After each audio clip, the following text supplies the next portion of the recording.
మీరిలా చేశారని మా అన్నయ్యకి తెలిస్తే ఖచ్చితంగా మిమ్మల్ని వదిలిపెట్టడు.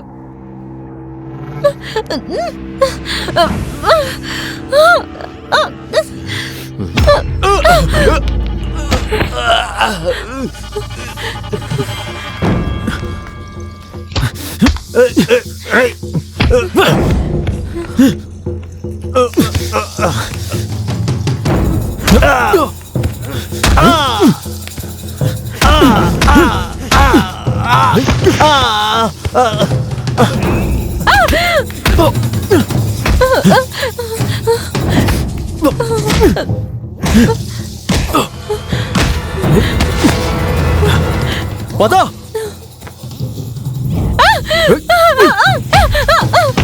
రా.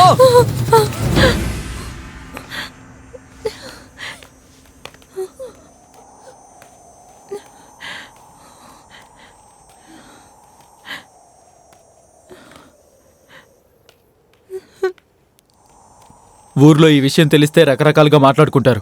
ఇలా జరిగినట్టు ఎవరికీ చెప్పొద్దు. జాగ్రత్తగా వెళ్ళండి.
మన ఇన్స్పెక్టర్ గారు లోపలే ఉన్నారా లేరా?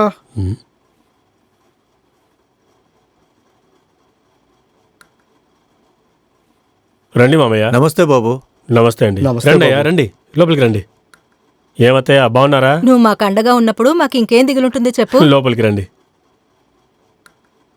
కూర్చోండి. మీరు కూర్చోండి అత్తయ్య. అలాగే బాబు. ఇదిగో అమ్మా, చెప్పన్నయ్యా. అత్తయ్య వచ్చింది, టీ తీసుకొని రమ్మా. అలాగే అన్నయ్య. నువ్వు ఒక దానివి, ఎడవ మాకు. ఫోటో చూడగానే కూతురు గుర్తొచ్చినట్టుంది నీకు. వచ్చి అందరూ ఇలా సైలెంట్గా కూర్చుంటే ఎలా? వచ్చిన విషయం ఏంటో చెప్పండి. అంటే అదేం లేదు అల్లుడు, మీ అత్త ఎప్పటి నుంచో బాధపడుతుంది. ఇక్కడితో మన బంధం తెగిపోకూడదనే ఆలోచనతో మా అబ్బాయికి మీ చెల్లెల్ని అడుగుదామని వచ్చాం. ఏంటి అల్లుడు అలా ఆలోచిస్తున్నావు? ఇప్పటి వరకు తను పెళ్లి వయసుకు వచ్చిందన్న ఆలోచనే నాకు రాలేదు.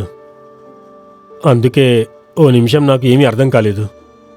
అత్తయ్య, తను చిన్నపిల్ల, ఇంకా చదువుకుంటోంది. కొన్నాళ్ళు వెయిట్ చేద్దాం.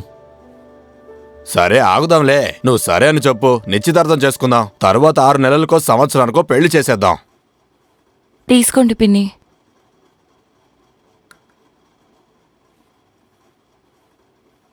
అంటే నేను తనని ఇంకా చదివిద్దామనుకుంటున్నాను. ఏంటి బాబు అది? అంటే అది మీకు తెలియని విషయం కాదు. అంటే అది ఏ పని ఎప్పుడు చేయాలో అప్పుడు చేయడమే మనకు మంచిది. అంటే అది చదివించడం తప్పేం కాదు, చదువుకుంటే వాళ్ళకే మంచిదని మనం అనుకుంటాం. కానీ పిల్లలకు ఆ విషయం అర్థం కావట్లేదు కదా. అంటే అది ఈ మధ్య మనం పేపర్లో చదువుకుంటున్నాం కదా. అంటే అది చదువుకుంటానని వెళ్ళి ప్రేమించి అబ్బాయితో కడుపు చేయించుకొని వస్తున్నా. ఎక్కడికి వచ్చి ఏం మాట్లాడుతున్నావు? అత్తయ్య ఉంది కాబట్టి వదిలేస్తున్నా, లేకపోతే ఇక్కడ చంపేస్తా. ముందు మన అమ్మాయి మీద మనకు నమ్మకం ఉండాలయ్యా. ఆ తర్వాతే ఊళ్ళో వాళ్ళు ఏమంటారా అని ఆలోచించాలి. నా చెల్లిని నేను అలా పెంచలేదు.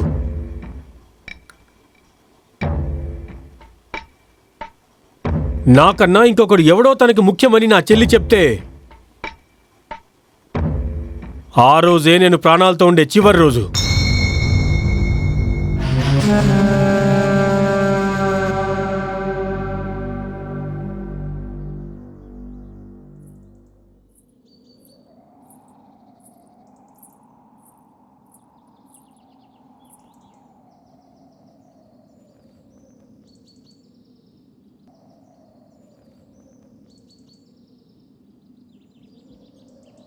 త్వరగా నడు, ఏం కాదులే, మావాడు చూసుకుంటాడు.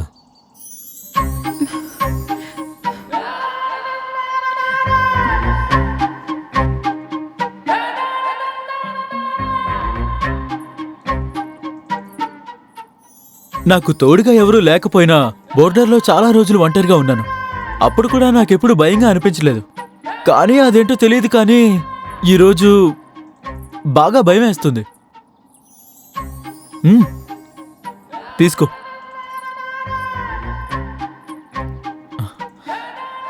నేను చెప్పినా నువ్వు నమ్మవు. 23 ఏళ్లుగా నేను ఈ ఊర్లోనే ఉంటున్నాను. కానీ నిన్ను చూసిన తర్వాతే ఈ ఊరేంట్రా ఇంత అందంగా ఉంది అనిపించింది. నిన్ను చూసినప్పటి నుంచి నీ గురించి ఆలోచిస్తూ పిచ్చోళ్ళ తిరుగుతున్నాను. నిజం బంగారం,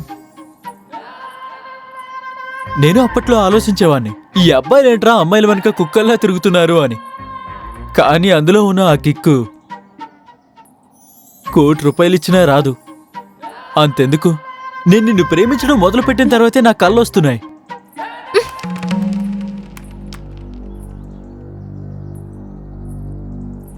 ఆ రోజు మీరు చేసిన సహాయానికి థ్యాంక్స్. అందుకని మీరు చెప్పే సోదంతా వింటాననుకున్నారా? నాకీ ప్రేమ దోమ అంటే అస్సలు నచ్చదు.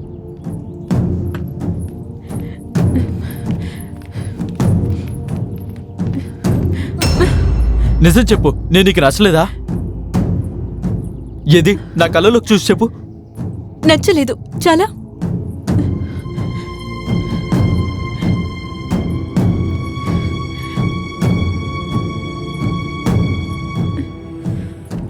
మనసులో ఒకటి పెట్టుకొని బయటకు ఒకటి మాట్లాడడం ఆడవాళ్ళ తత్వం అని విన్నాను. కానీ ఇప్పుడే మొదటిసారి చూస్తున్నాను. ఏమంటున్నారు? మీ అంతటి మీరే మనసులో కోరికలు పెంచేసుకుని ప్రేమించేస్తే నన్నేం చేయమంటారు?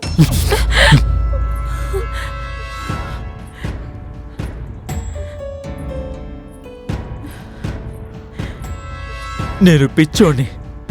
బోర్డర్లో నా స్నేహితుడు చచ్చిపోయి కింద పడ్డప్పుడు కూడా నాకు ఎడుపు రాలేదు. కానీ ఇప్పుడు నువ్వు నచ్చలేదని అబద్ధం చెప్పావు, చూసావా?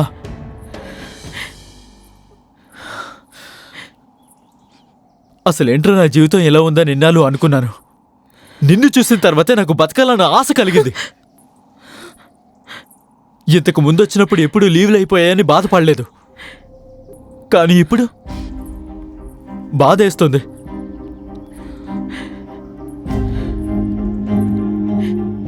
నువ్వు నచ్చలేదా చెప్పినంత మాత్రం కొండ మీద నుంచి దూకో, విషం తాగో, చచ్చిపోతానని మాత్రం నువ్వు అనుకోకు. చస్తే నిన్ను పెళ్లి చేసుకునే చేస్తానే. ఊరికే అబద్ధాలు చెప్తున్నాడని మాత్రం అనుకోవద్దు. నిన్ను నా గుండెల్లో పెట్టుకున్నానే. నేను బతికితే నీతోనే బతుకుతాను. అది ఒక యుగమైనా సరే, ఒక రాత్రి అయినా సరే. ఈ జన్మకి నువ్వే నా భార్యవి.